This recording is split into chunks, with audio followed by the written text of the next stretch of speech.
Good day. I am Religion Isilagan. I will be reporting about criteria and damage stability.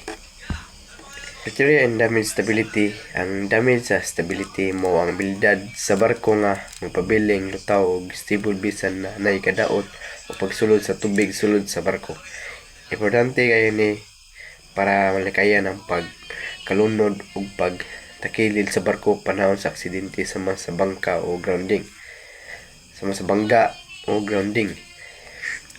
Ang tumong sa sulas chapter 2 kay protektahan ang kinabuhi sa mga tawo sa dagat ug sigurduhon nga makalahutay gyapon ang barko bisan adunay damage. Introduction. Damage stability. Kung ang barko makadaot og masudan og tubig kinahanglan nga kaya gyapon niini nga mulutaw ug dili dayon malunod. Mo ni ang gitawag nga damage stability. Ang mayong damage stability makatabang aron adunay oras ang crew ug pasahero sa pagresponde sa emergency ug pasiyon na ang dakong disgrasya.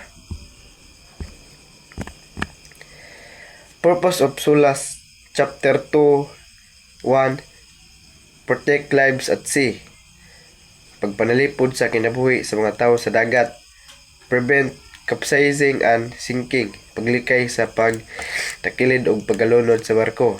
Ensure ship survivability after damage. Pagsiguro nga makalutay ang barko bisan adunay kadaot. Basic principle of damage stability. Important terms. Buoyancy mao ang kusog nga nagapadayon nga lutaw ang barko sa tubig. Stability, abilidad sa barko nga mubalik sa tarong nga posisyon human matakilid.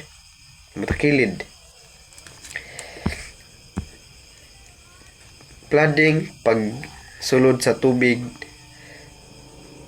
dagat sulod sa barko. Waterlet compartments, mga compartment nga sirado ang dili mukatag ang tubig sa ubang parte sa barko.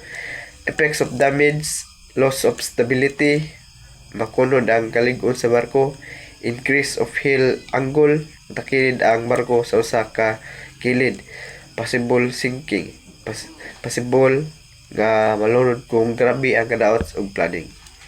SULAS damage stability criteria. So para mas dali nyo masabtan ang SULAS, so kini nga mga requirements sa SULAS aron masiguro nga bisan madaot ang barko dili dayon kini malunod nga dapat makapadayon gyapon og lutaw o kanang kontrolado ang paglihok bitaw sa hil og dili mo katab sa ang baha sa ubang parte sa barko og pinaka-importante usab nga possible gyapon ang luwas sa mga pag-evacuate sa mga tao. Tumong ang number 1 nga kuan ni kanang murag tumong kay kalawasan sa pasahero, crew, cargo ug barko. And next is damage stability determination and conclusion.